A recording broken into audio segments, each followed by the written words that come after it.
Welcome back, Cage Fighter fans, and I don't need to tell you who this man is. The legend, the one who has inspired so many of us to pick up the sport of boxing or any type of combat sports, the original Matrix. Mr. Roy Jones Jr., thank you so much for joining us today. Thank you for having me. So first off, real quick, and this is our MMA boxing show, so I'm going to pop right off with the first question. We hear, maybe there's a chance, hopefully, you versus Anderson Silva. Would all this McGregor-Mayweather talk? I remember growing up and always looking up to you and thinking in my head, man, that would be cool. Anderson Silva versus Roy Jones Jr. And even still to this day, I would pay money to watch that. Still would be one of the biggest fights on the horizon right now. I mean, we thought about it before even McGregor and Mayweather did.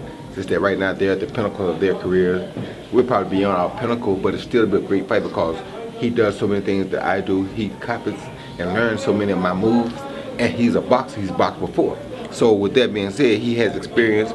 Plus he's added some of my own stuff in. So now me being older, gotta figure out how to avoid my own stuff. You know what I'm saying? It's hard enough to avoid my stuff anyway, but being older, I gotta figure out how to avoid it. So it's a very interesting fight. Fight that people will definitely pay attention to because we're not only fighters, but we are showmen. You know what I'm saying? We don't come out and just give you a fight, we give you a show with a fight.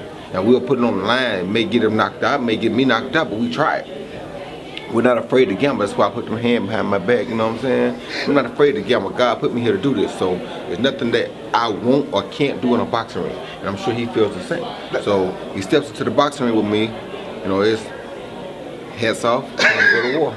That would be awesome. Now, can you see the possibility of Mayweather McGregor happening? And if it does, could we see as the co-feature Roy Jones? No. I doubt if we do the co-feature because they have enough issues about their own money. And I think our fight is big enough to hold itself. Yes. So I don't know if we would do a co-feature unless they made a really substantial amount offer to us both, knowing that that would be the biggest event ever in the history of any sport. Because if you put both of them together, that's a double impact. That would probably outdo anything that has ever happened as far as sports goes. Right. So both of those fights could hold their own though.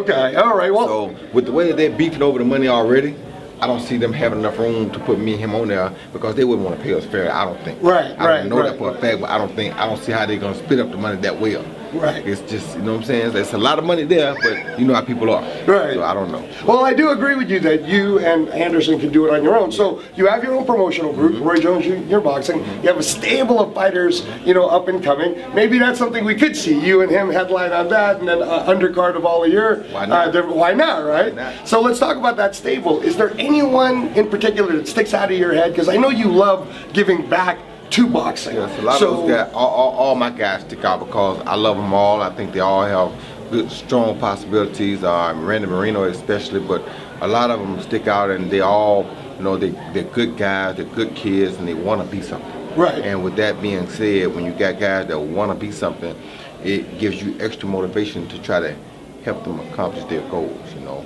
and it's like one of the best ones I work with is the chick Ikram. She doesn't look like a fighter because she's a model type lady, but she trains harder than anybody in my gym almost. So it's like it's hard to not give to them what they're trying to get. Freddie, I mean, I got so many kids that give me their all, and it's hard for me not to give them my all back. So it's like I kind of want to get away from the game and give more of my time to these young and up and coming kids because they deserve their chances now. You know what I mean? So I want to try to put into them some of the things that I learned to make them better fighters. Wow, and it's so great to hear that you're proactive and you actually like women's boxing. I love women's, any kind of combat I love. I don't care who it is. That's awesome. That is amazing. Yeah. Now, speaking of you being an inspiration, Anthony Joshua. He gave you the coolest shout out right after the fight. He literally looks at you and says, Mr. Unstoppable, Mr. Unbeatable, and still, you were an inspiration to him growing up. What was that like, Roy? 90,000 people just saw Joshua knock out a legend in Wladimir Klitschko, and then Joshua says to you, you were my inspiration. Man, just to me, honestly, it's like people don't understand that you can go out and make a lot of money, but no amount of money ever can add up to the feeling you get when you see a young kid say that to you. Because now all the sacrifice, all the hard work, all the chances, the risks you took in boxing, they were worth it because look what it did for that young kid, and look where he is now. And he showed how he appreciated it. And it's like, there's no feeling, money can't touch that feeling. You understand me? That's something that's straight from God.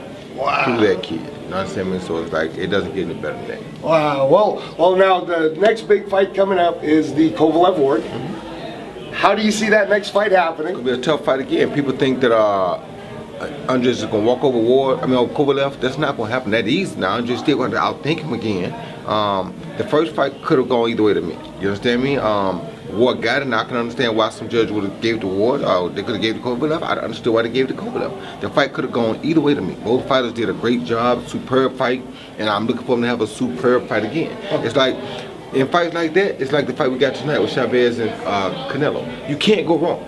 You understand me? And the Kovalev Ward, you can't go wrong. Only thing I don't like about stuff like that is that I want to see the fight be made right away when it happens like that. Why we got to wait so long for a rematch? Let's go right. We already know it was a great fight. We already know that we can't really tell who won it. Let's do it again and go and figure it out. Right. I be saying, why we waiting all this time? Let's go and get it right. Well, that was one of the great things about why you're such a legend is you never, like, you know, like the Montel Griffin fight. Right. I remember you saying, no, I want it right now. Right. Give it to me right now. Right and then now. you went and knocked him out.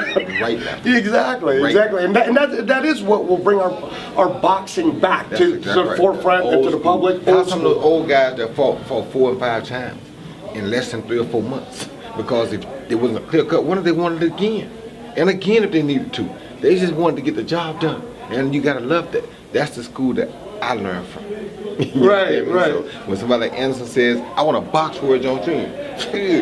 You want to do what? Come on, let's do this, you know, so.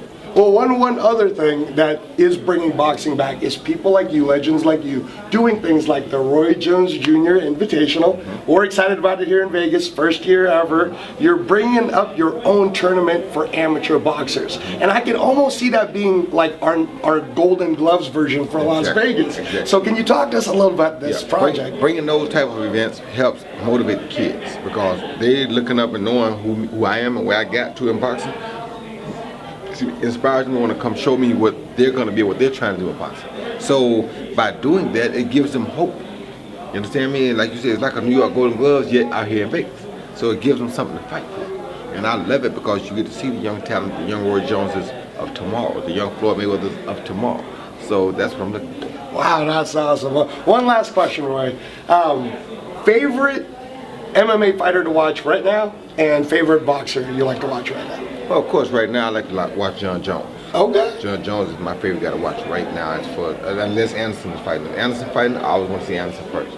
Next is John Jones. Okay. John Jones is a bad boy. So that's the truth. There. You said favorite boxer? Yeah, favorite boxer right now. Vasyl Lomachenko. Okay. Now see so Roy, I always talk about Lomachenko on our show, but you're the original. Like whenever everybody goes, "Wow, Lomachenko this, Lomachenko that," I'm like, you guys forget that Roy Jones was already doing all of that. Y'all must have forgot. You know, so, but again, Roy, you're the original Matrix. Yeah. You're an inspiration to so many of us. Thank you so much for joining us. And Cage Sider fans, man, pay attention. Big things happening with Roy Jones Jr. Boxing Promotions here in Vegas, and of course, Mr. Unbeatable, Mr. Unstoppable. And that Body Head Bangers Volume 2 is in the oven right now. It will be out sometime this summer. That's awesome. Y'all must have forgot.